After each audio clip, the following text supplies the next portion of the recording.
ये दरारवादी पार्टी है। Bharatiya Janata party दरारवादी party है। समाजवादी पार्टी प्रमुख अखिलेश यादव ने आज बीजेपी पर प्रेस कॉन्फ्रेंस करी। उन्होंने प्रेस कॉन्फ्रेंस में बीजेपी पर जमकर हमला बोला। उन्होंने कहा कि भारतीय जनता पार्टी के लोग जो सरकार में बैठे हैं ये बिल्कुल भी भाईचारा के पक्ष में नहीं है। भारतीय जनता पार्टी दरारवादी पार्टी है। इंसान के जीवन का मोल इनके लिए कुछ भी नहीं है।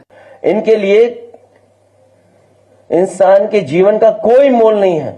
ये आपस में दरार डाल करके राजनीति करना चाहते हैं और इसी तरीके की इनकी राजनीति हमेशा से रही है।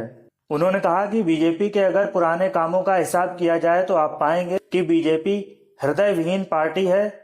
भाजपा के अगर काम देखें हम लोग या पिछले इतने कार्यकाल का जो हम आकलन करें तो ये भारतीय जनता पार्टी हृदयहीन पार्टी है। इतनी सारी घटनाएं होती जा रही हैं लेकिन किसी के भी प्रति कोई भी सहानुभूति नहीं है। इतनी घटनाएं होने के बाद भी कोई सिंपैथी नहीं किसी के लिए। हर जिले में लगातार घटनाएं होती जा रही हैं और सरकार कह रही है कि वो जीरो टॉलरेंस के तहत कार्य कर रही है। उन्होंने कहा कि इस सरकार में लोगों को न न्याय मिल रहा है और न ही लोगों की सुनवाई हो रही है।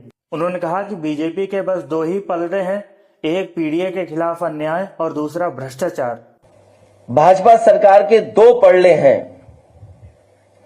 एक है पीडीए के खिलाफ अन्याय और दूसरा है भ्रष्टाचार।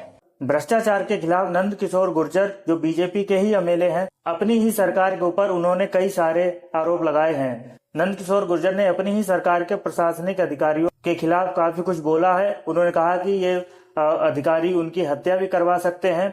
नंद किशोर गुर्जर ने यह भी कहा था कि भारतीय जनता पार्टी की सरकार है फिर भी उत्तर प्रदेश में 50,000 गाय डेली काटी जा रही है और गायों का पैसा अधिकारी खा रहे हैं। अखिलेश यादव ने संभल के मुद्दे पर भी बात करी।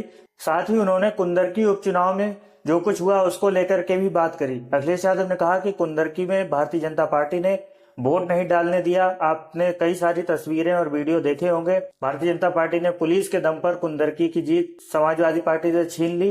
ये बात भी पूरे प्रदेश की जनता जानती है।